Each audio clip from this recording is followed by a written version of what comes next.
So the important thing that we want you guys to understand is how to do all these problems. Lost my pen. So what was this? I forget. Let's see. Homework, I think it was 3. Yeah. By the way, I mean, the due date, if you guys want to resubmit homework 3, that's fine. I don't think it's necessary. But you're completely within your right to do so. Now that we've sort of gone over some of these problems. And so what the important concepts with this homework is,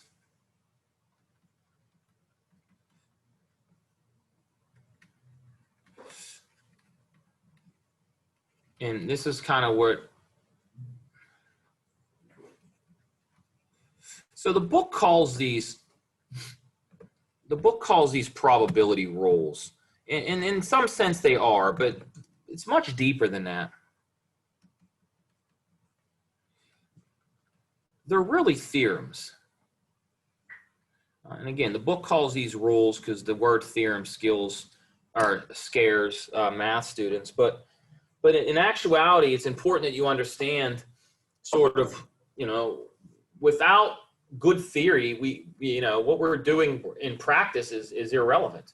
So the point is, the theory of probability is based off of these 3 axioms, which we wrote down, and they're scary, and I'm not going to test you on them. That's not the point of me saying it.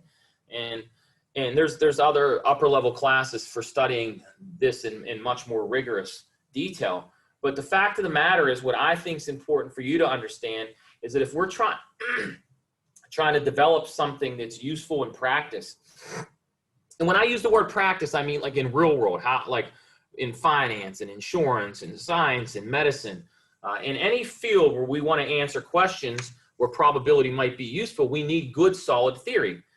Now, that doesn't mean it's always going to give us the answer we want or the correct answer, but it's better than nothing. And once we have these sort of axioms that we're all going to agree on, and is that these things are developed from a logical sort of way. So what does that mean? Well, that means essentially we just assume 3 things, these 3 axioms, and we logically deduce these rules. So we didn't do that in this class, although we tried to make that a point. What I did last week, we spent a lot of time, particularly I think it was on Monday, where we drew out this tree of trying to understand how drawing cards out of a standard deck would go. And what I really hope that you'll do is I hope you'll spend some time making sure that you understand what we were the point we were trying to get across there. So I don't know, what usually happens in something like that is most of you probably left class more confused that day than you maybe were coming in. And that's not a bad thing. That's part of the learning process, at least in my opinion. Does anybody have a particular question on homework 3 before I sort of say what it is I'd like to say? Anybody at home?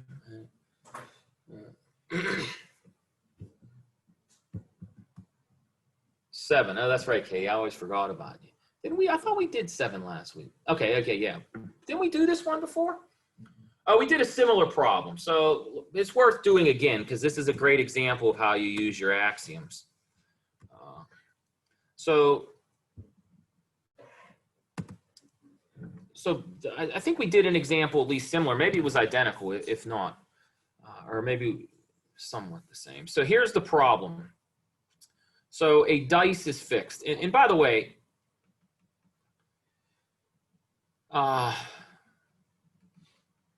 I don't know what the correct grammar is anymore. I don't know if it's die or dice. I don't know what's plural or not, but I know most people will refer to dice as 1 or 2 or 3, depending on, it could be any number.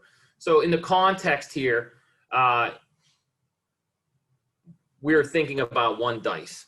So just 1. So a dice is fixed. So we are twice as likely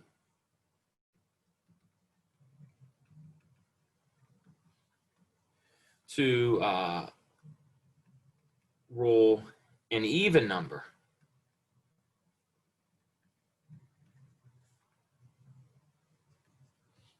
than odd. And so here's what we'd like to know. We want to determine the probability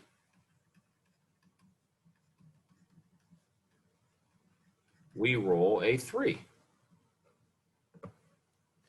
So at first glance, you might feel like this problem does not provide enough information to answer the question. And even if you do think it provides enough information, you might not know how to apply the given information.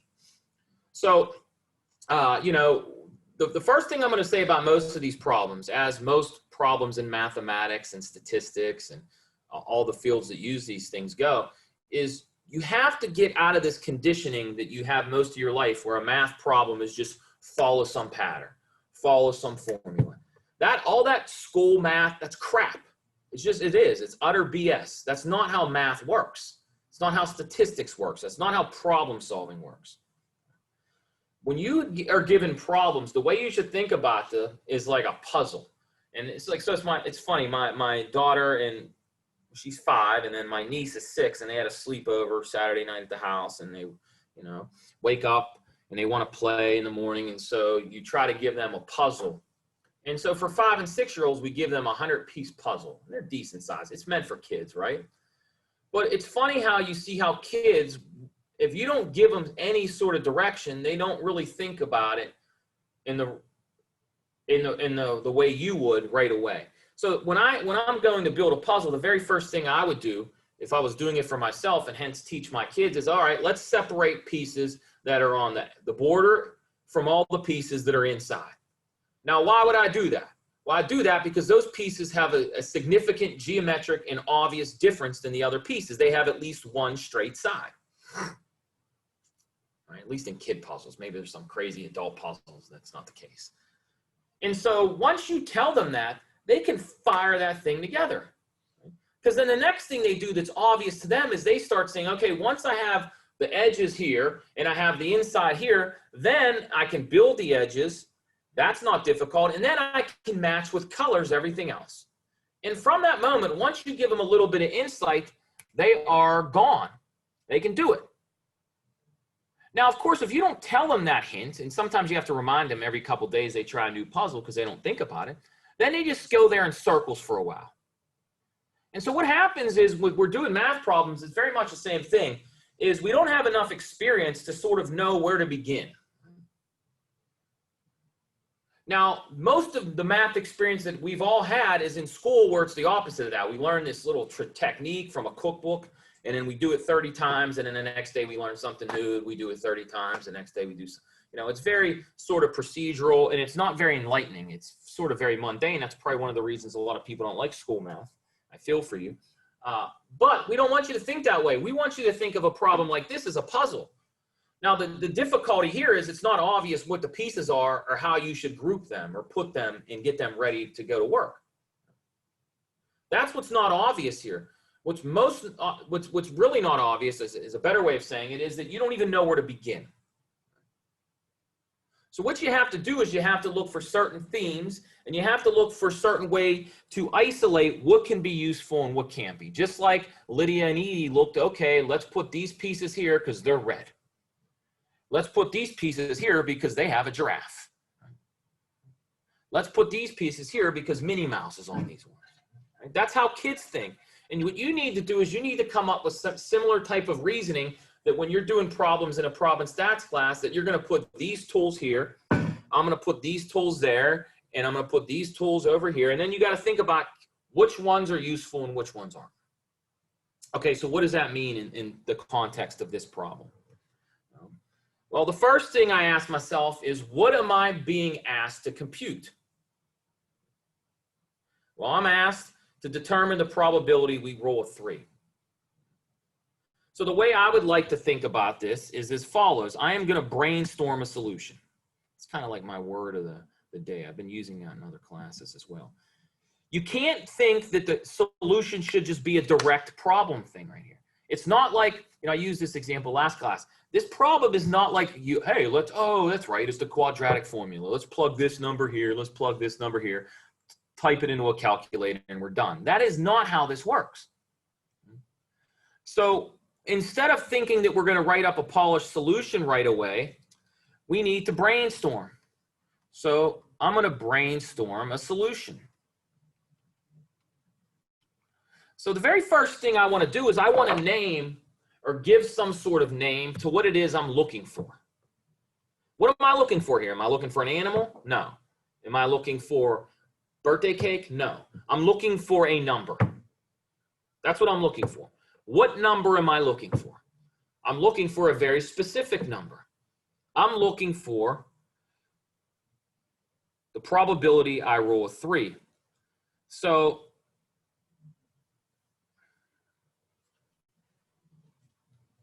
we want to figure out the probability of an event.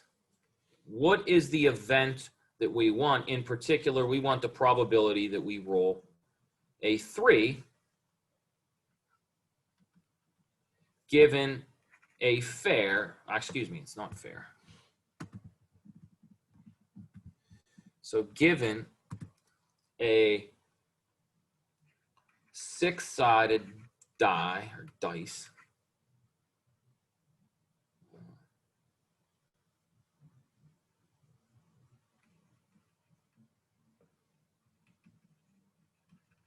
that's rigged. Is that a good word? Yeah, it's rigged, right? Or it's, what did I say? It's fixed.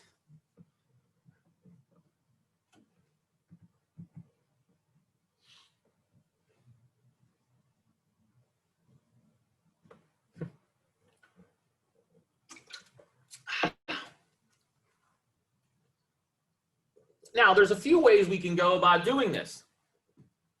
If we knew that the dice was fair, we'd be done. The problem is the dice isn't fair. And that means we have to use one of our axioms, or we have to use one of these rules that we deduce from these axioms. And we talked about some of them.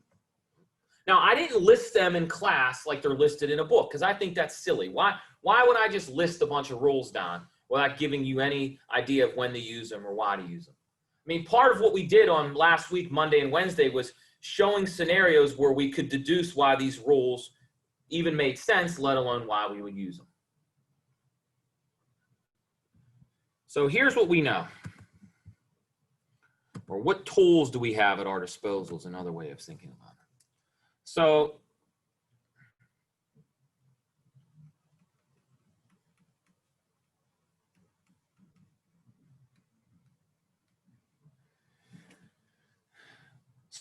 I'm going to say, here's the probability we roll 1, and then the probability we roll a 2, and then the probability we roll a 3, and then the probability that we roll a 4, and then the probability that we roll a 5, and the probability that we roll a 6. We know that, even though I don't know what the numerical value of any of these is right now, I know that all 6 of those probabilities has to add up to 1. That's what I know. So that is one of our axioms. If I have a dice that has 6 sides and I roll it, it can't come up 2 numbers. It has an option, it has 6 choices, right? And so I have 6 events, and they're all mutually exclusive. Just like it either rains or it doesn't rain. If there's a 37% chance it rains, guess what?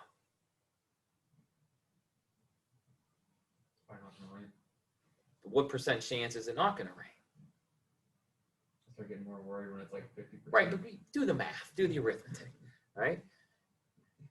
If it's a 25% chance that it rains, then it's a 75% chance it doesn't rain. If it's a 33% chance it rains, then it's a 67% chance it doesn't rain. If we have 2 events, the likelihood of them happening has to add up to 1, or 100% if you will. If I have 5 events, the probability of them happening has to add up to 1. If I have 6 events, the probability of them happening, all of them, has to add up to what? 1. Now notice I have not assigned a number to any of these.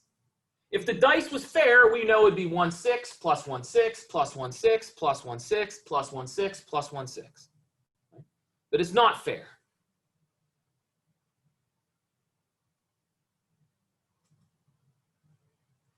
Here's what else we know.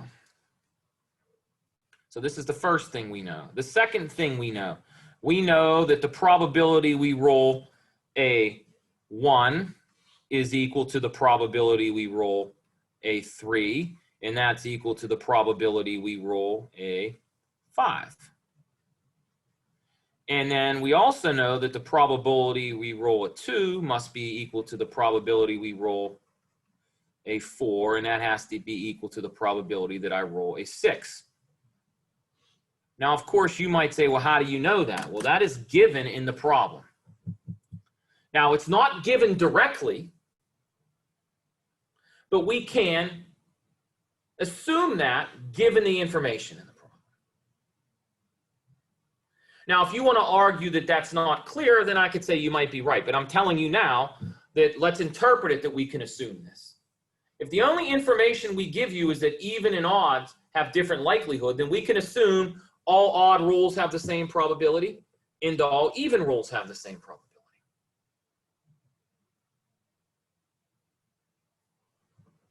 So this is me laying my puzzle pieces out right now. What do I know from the words of the problem?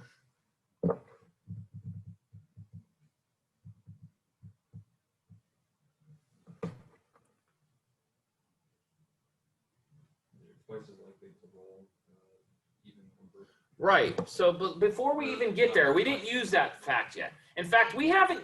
The only thing we've used is stated in the problem right now. The only thing we've used is in this part 2 of what I know. Problem part 1, that would be true in any problem, that the sum of all the probabilities has to equal 1. That's an axiom. You either get a heads or tails. There are 6 options. The probability of all 6 has to equal 1.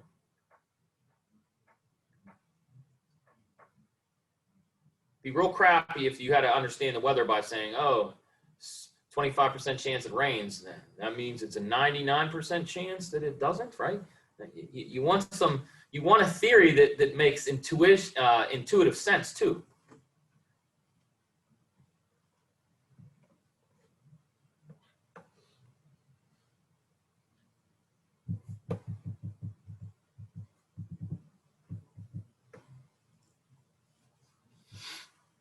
Okay, so the other thing we note is these guys all have to be numbers. So let's give these guys a name. Let's say, what letter do we want to use? Let's say, I'll call it A. So let's say the probability we roll 1, let's call that A. And hence, the probability that we roll a 3 equals A, and that's also the probability that we roll a 5. So those two guys have the same probability, at least under the assumptions of this problem. So we're going to call it A. Now, the reason I'm calling it A is because I could leave it as this probability, but it's easier if I just, for my own aesthetics. Because one of the things I know from experience is that I'm going to have to solve an equation. And so I want it to look as simple as I can possibly make it. So a long time ago, humans figured out that instead of like writing big English sentences for unknowns, we can give it a letter, typically X or something like that. And then we could just write one letter for an unknown number instead of a long sentence. Why write the probability of rolling 3 when we can write A? I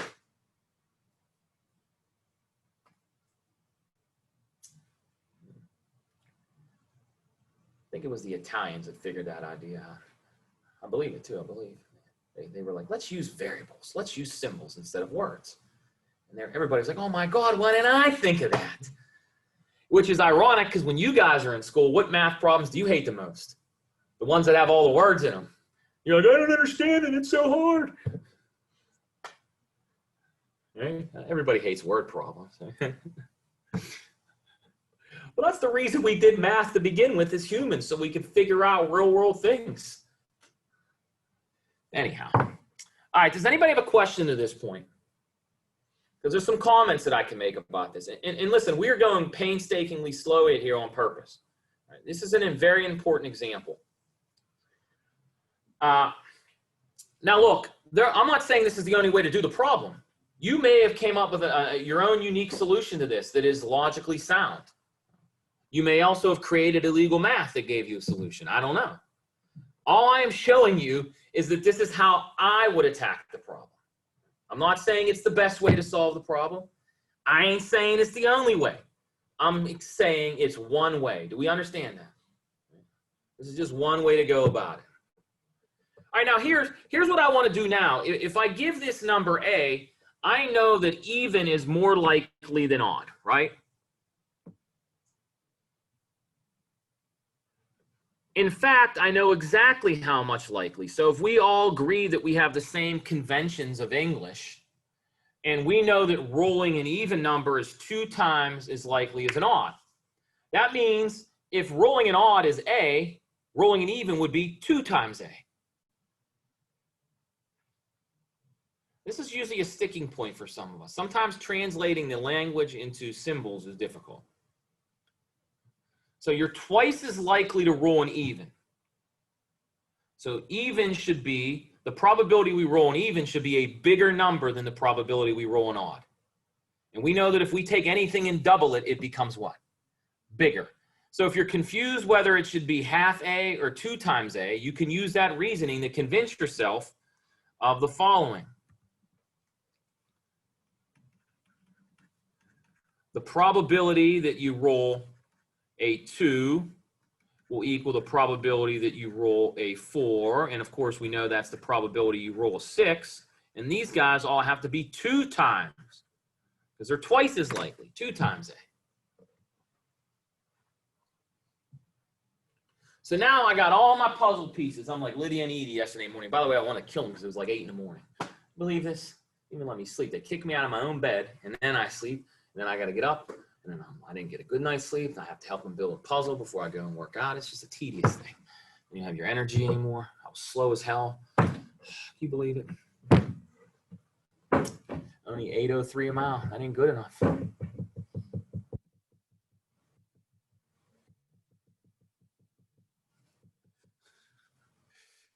That would be a good. Never mind. All right.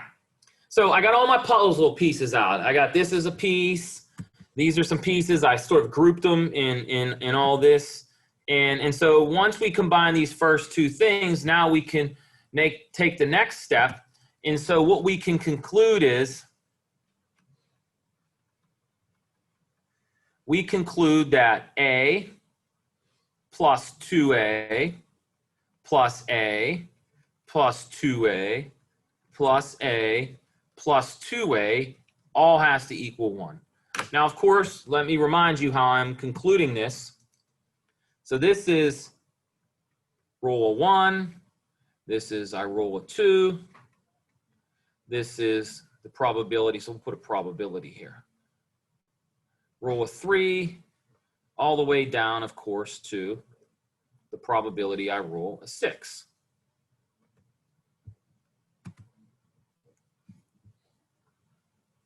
And then, of course, we learned in like 7th, 8th, 9th grade, I don't know what year they teach it, is that if I got a bunch of apples, I can add them up. It's called like terms, right? You learned about it. So I have an A, I have 1 apple, and then I have 2 apples. So I have 3, and then I have another one, I have 4, and then 6, and then 7, and then 8. So again, what am I saying here? How many A's do I have? I have 1 and 2 is 3, 3 and 1 is 4, 4 and 2 is 6, 6 and 1 is 7, 7 and 2 is 9. So I had to double check because my arithmetic was suspect. So what I really have is I have 9 times A. That looks kind of bunk. A was a bad choice. They almost look like they're the same thing when I write them. So I get that 9A has to be equal to 1. What's that? I know, it's terrible. I know, it's terrible. I apologize. Or A equals 1/9. That was, in retrospect, O'Grady did you no favors there. What a jerk I am. You should have me fired. Bring someone else in. Mutiny. Maybe one of you could teach statistics.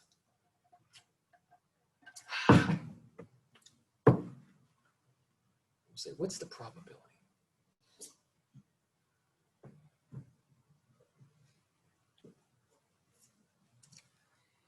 So, look, this is a great example of what we call deductive reasoning.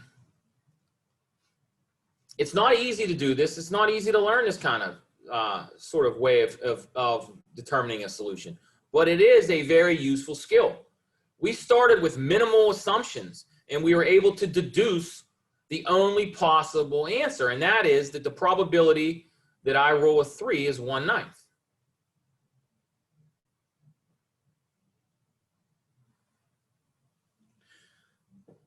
Now, it wouldn't be a bad thing to check yourself. Does this answer make sense? Because this tells me that the probability of rolling a 1, a 3, or a 5 should be 1/9, and then the probability of rolling a 2, 4, 6 should be twice that, which would be 2/9. And so then you have to check, does that add up? And the answer is, it does.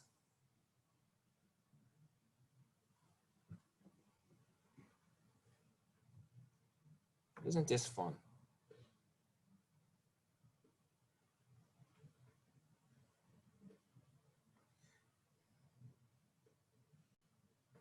Does anybody have a question about this?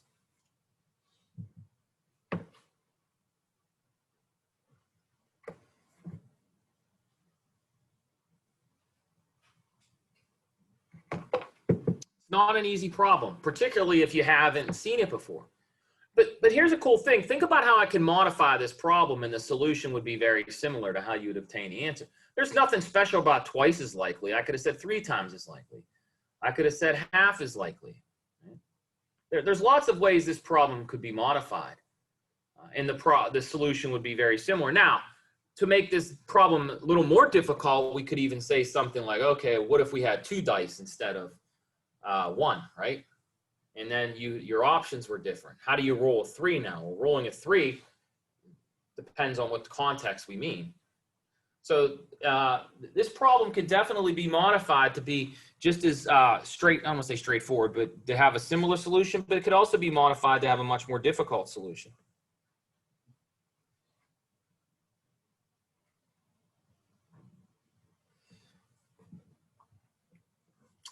Comments, questions. Katie, you asked about this. Do you have questions? Does this make sense? I don't know.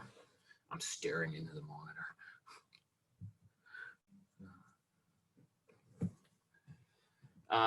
So again, here's what we can conclude. The chat. You don't have to LOL, because now I think like it doesn't. You guys are probably, he don't make any sense. He just made us more confused. Here's the conclusion. The probability that you roll a 3 is equal to 1/9. So there you can go. You can go to the magic store. I always use they'll sell you fake dice that you can do stuff like this, or you can make it yourself. And then you can go have a little gambling spree in the dorms. Compliments of O'Grady. Why not, right? Isn't that what the lottery is anyhow? That's what the math nerds always joke. Gambling in the lottery is taking advantage, or they say a tax for people who are bad at math. They're not wrong. No, they're not. And you gotta love the people. If someone's got to be a winner. Why not me?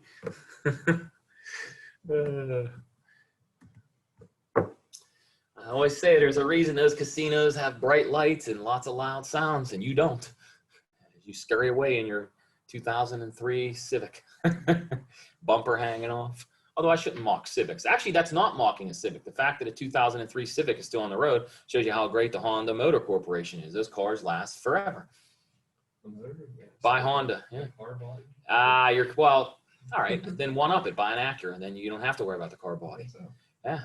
So that's what I did. I had 2 cars in my adult life. I literally just got rid of my old one in 2018. I had it for 14 years. I had 250,000 miles on it before I decided it was time. So what do? You buy the same car over again, only a new version.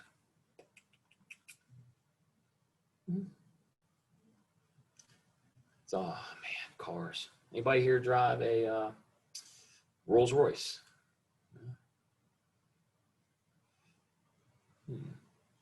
That'd be interesting. A Rolls Royce. One of the few cars that costs more than a 4-year university education.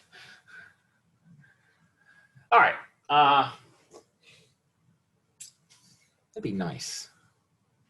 Flying cars. That'd be cool too. Ooh.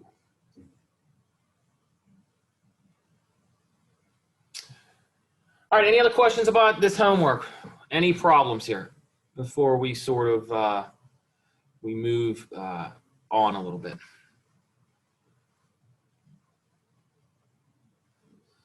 Because what I'd like to do is I'd like to talk about some of these problems from a slightly different perspective.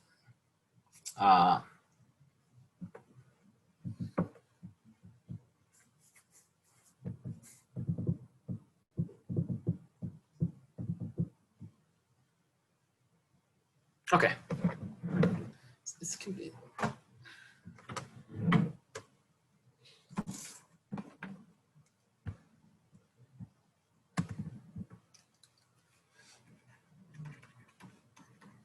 So let's look at another problem. And what I'd like you guys to do is think about how, notice the way that I'm writing, even when we do these solutions in class, I'm not just writing down some formula, or I'm not just stating a problem and then saying, here's the answer. I'm trying to at least describe how my thought process is going in this. Like there should be some thinking involved. There should be some brainstorming. There should be some trial and error when you're doing this. It's very rare that any of these problems should be a very simple sort of, oh, that's the answer. Now, some of them it's okay. Like if I'm looking at the homework, for example, problem 2 says a pair of 6-sided dice are thrown. How many outcomes are there where you get exactly roll 2? Well, you know, that's kind of like a trivial thing. Oh, well, the only way I can roll 2 is if I have a 1 and a 1, right? And so you know that there's only one scenario there. So that doesn't require much thought. But these other problems, like the probability that the sum of the dice is exactly blah or greater than or equal, there needs to be some thought process involved there.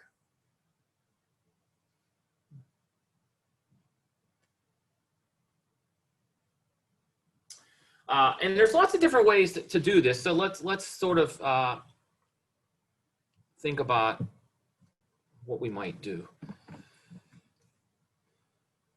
So here's a problem.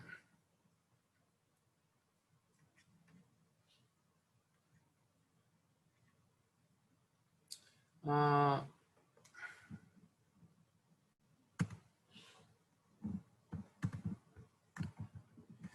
going to try to investigate it. So how many times I'm going to write let's? Ah! Oh my God, I definitely need fired. So 6, this is going to sound funny. So 6 6-sided fair dice are rolled.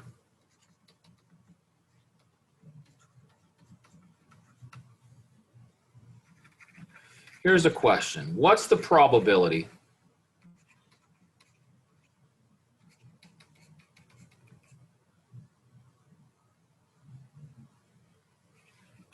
we roll at least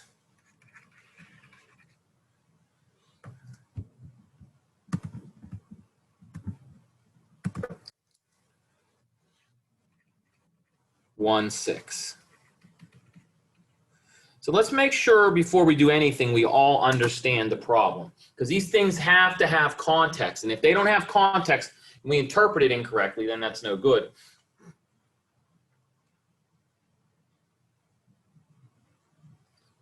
Now, I didn't write it down in the problem, but what we're doing is we're assuming that I'm not counting the sum of the dice. I didn't say that anywhere, did I?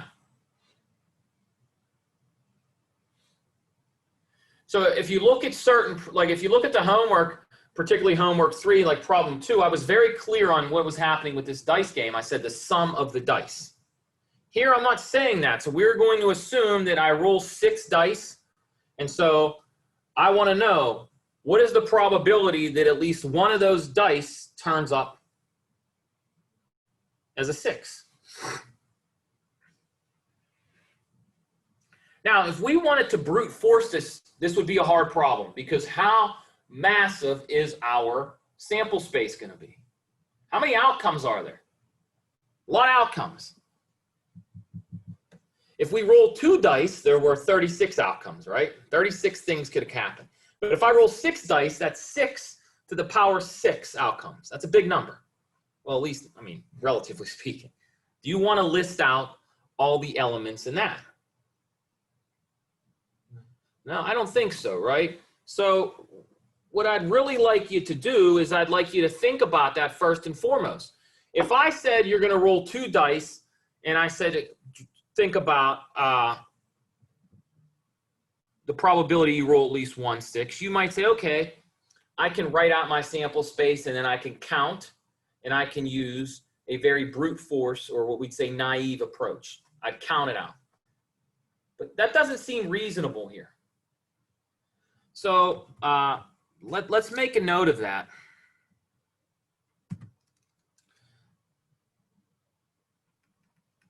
So it seems like a bad idea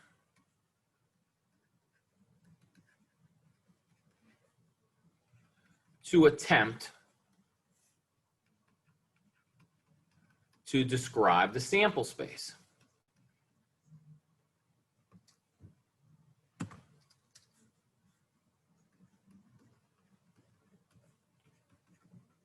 Thus, you know, a brute force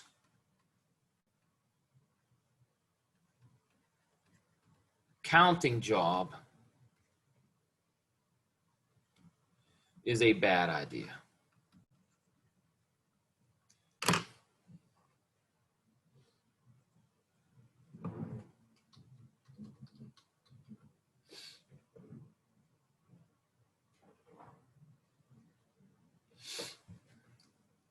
I guess I should spell brute correctly.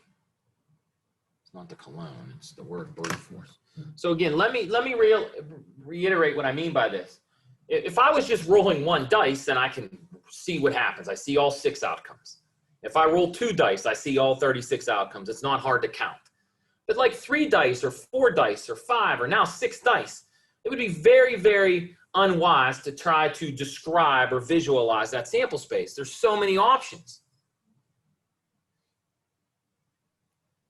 And so what we'd like to do is we'd like to think, is there a shortcut? Is there a quicker or a creative way of counting that doesn't require we see all that?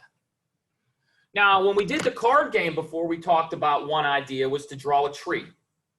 And that's a good sort of idea here. But the way this experiment is going down, that doesn't seem to be useful.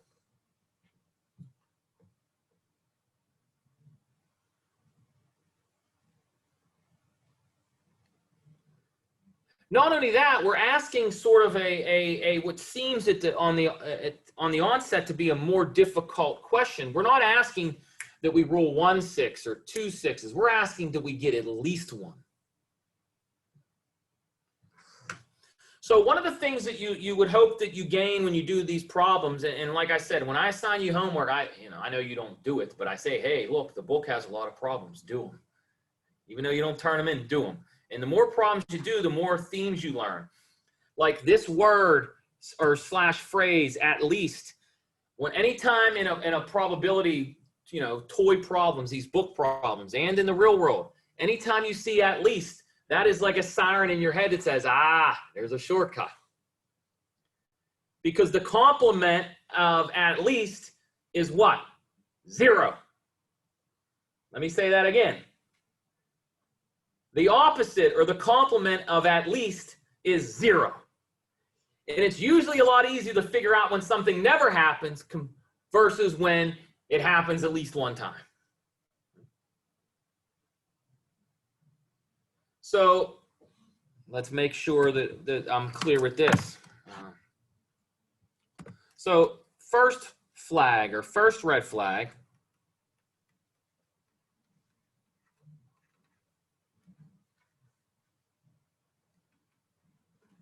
is that the sample space is huge, relatively speaking. The second red flag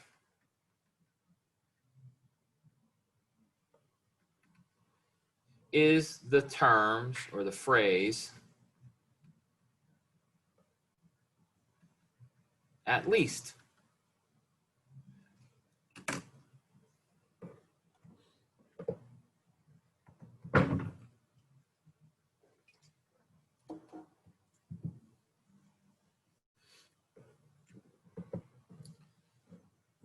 Now, I am saying this because these are the kind of ideas I would like you to think about when you're doing problems. Just like when my kid goes, I don't know how to build this puzzle, and I said, what did I teach you before? Separate the pieces. And then tomorrow when she does another one, she won't even, she'll look, I did it. And I'm like, oh my God, you learned. It is, I've said this before to you guys, it's amazing what you remember, or excuse me, how you reevaluate what learning is when you watch kids learn. Because kids learn in the most natural way, and you guys have been so conditioned to learn in some weird ways that you don't ever use your intuition and your curiosity like children do. It's very strange. Not your fault. I mean, I did the same thing as I was you guys. All right, so what do these red flags want me to do? What are they sort of telling me I should do? So maybe I'll go back on the page. So what this tells us is, so these flags suggest sort of tricks. I hate to use the word tricks because if they're used often, they're not really tricks. I guess a better word is shortcuts.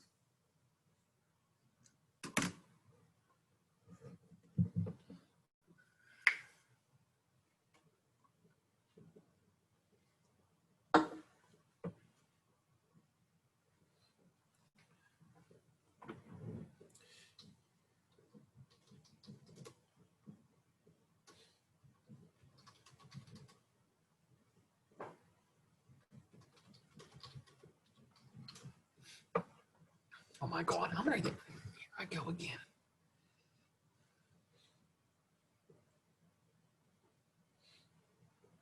So I keep typing on the wrong board.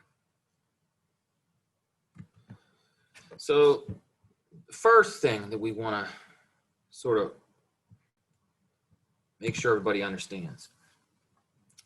So let's recall or note the probability of at least 1/6 is equal to 1 minus the probability of no 6s. This could be a huge, huge shortcut for us.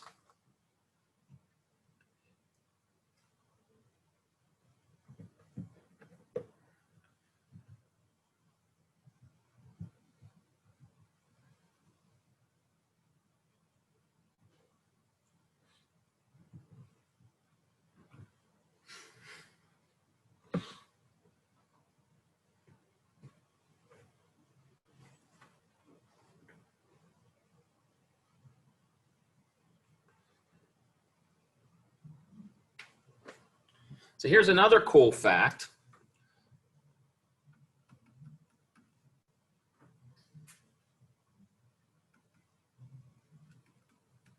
The dice don't care what the other dice do.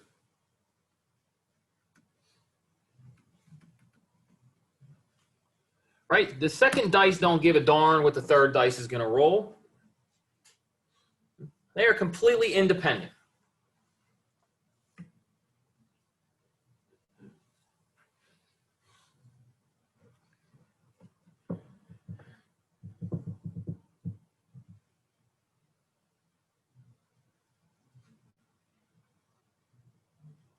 And since they're independent, we know that there are certain tricks we can do to compute probabilities.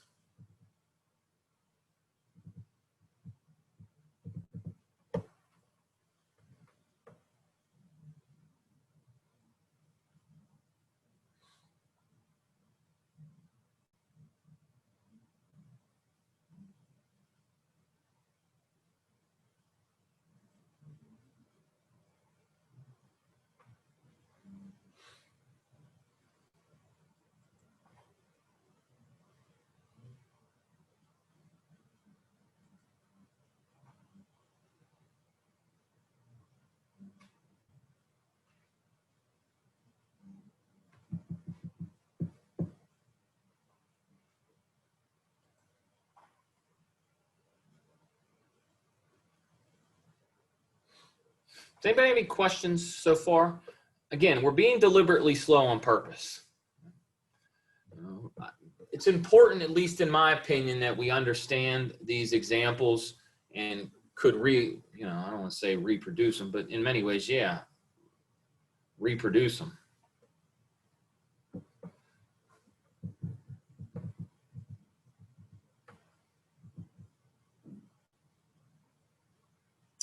So let's think about the event where there are no sixes.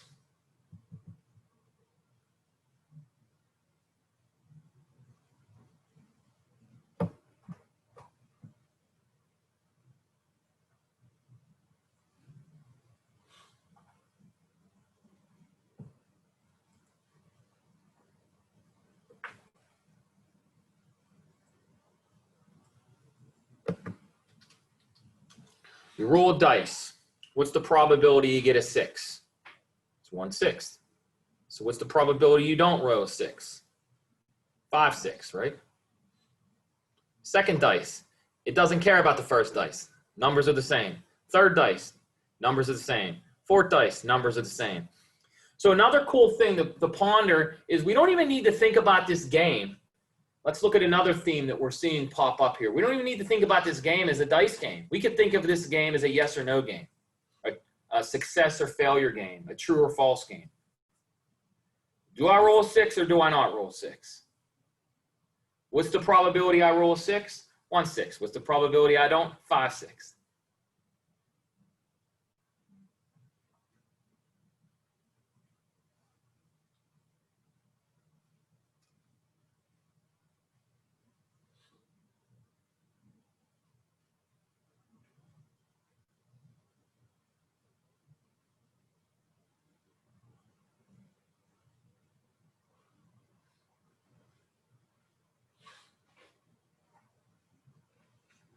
So again, let me say this.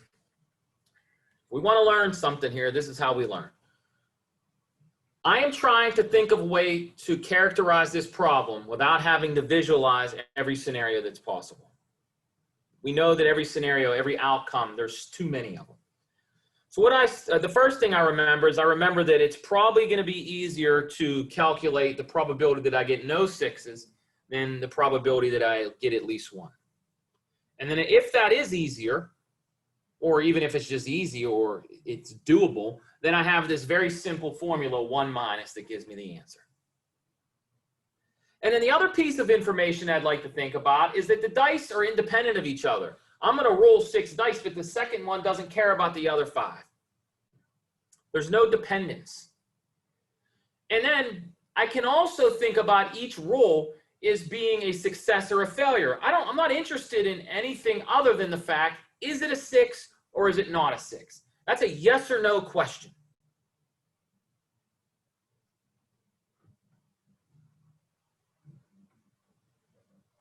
It's a success or failure question. And I've talked about that theme with you since the very first day of class.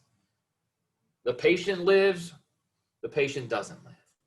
It rains, it doesn't rain. You pay the loan, you don't pay the loan. You roll a 6, you don't roll a 6. So, also again,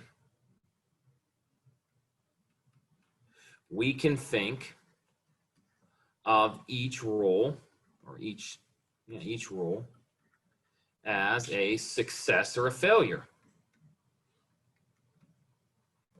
Maybe that's too much foreshadowing. Let's be more straightforward as a yes, no. 6, no 6.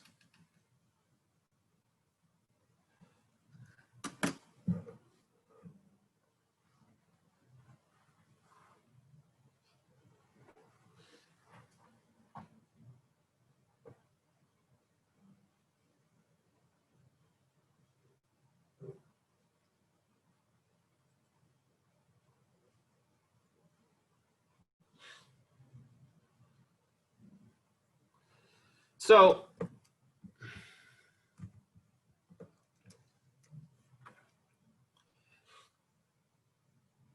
what is the probability of no 6s? Well, I have to think about I have how many rolls? I'm rolling 6 dice. So then we would think that this would be the probability no 6 dice 1 times the probability no 6 on dice 2, etc., all the way down times the probability that I don't get a 6 on the 6 dice. So I could say dice number 1, dice number 2, dice number 6. And so as we just said, if I don't get a 6 on dice number 1, that's 5/6. And then that's 5/6 here. So how many dice am I rolling? Well, I'm rolling 6 of them. So my probability rolls tell me that it's really 6 copies of 5/6.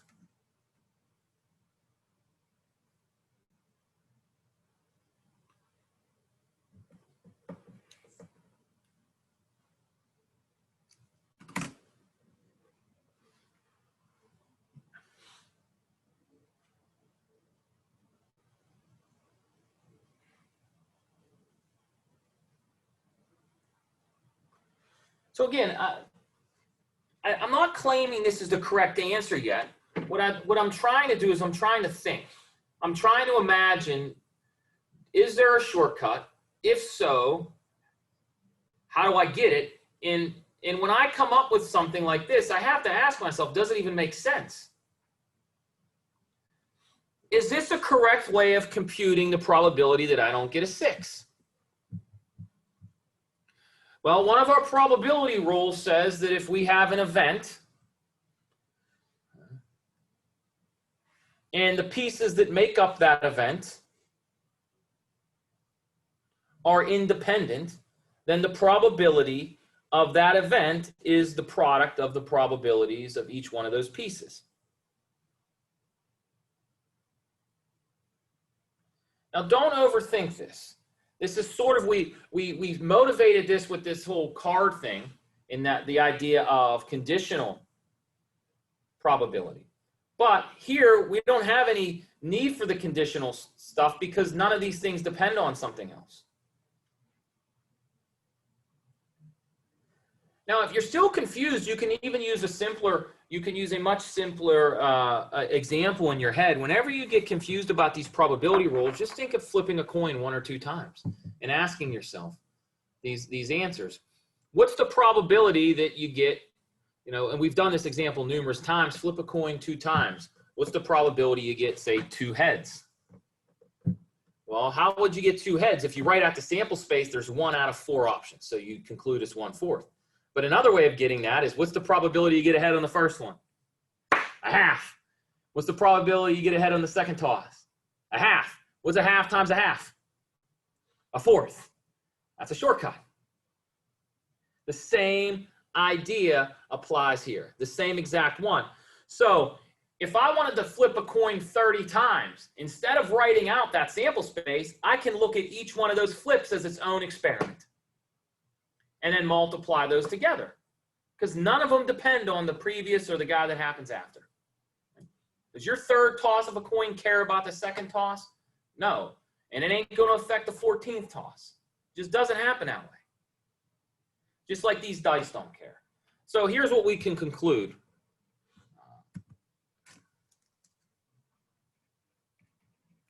We conclude that the probability of at least 1/6 is 1 minus 5/6 raised to the 6th power, which we're going to have to go to a calculator. I'll use this creature.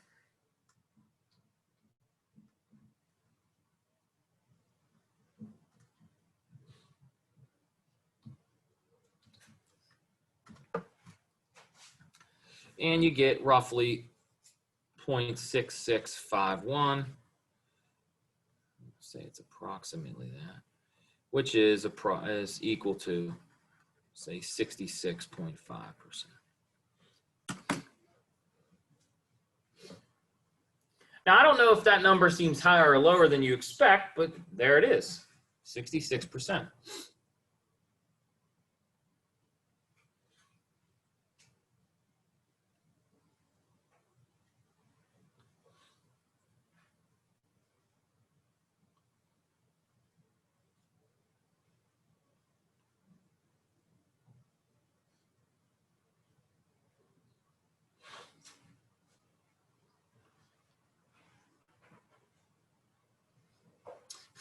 I ain't gonna lie, I just found this really funny.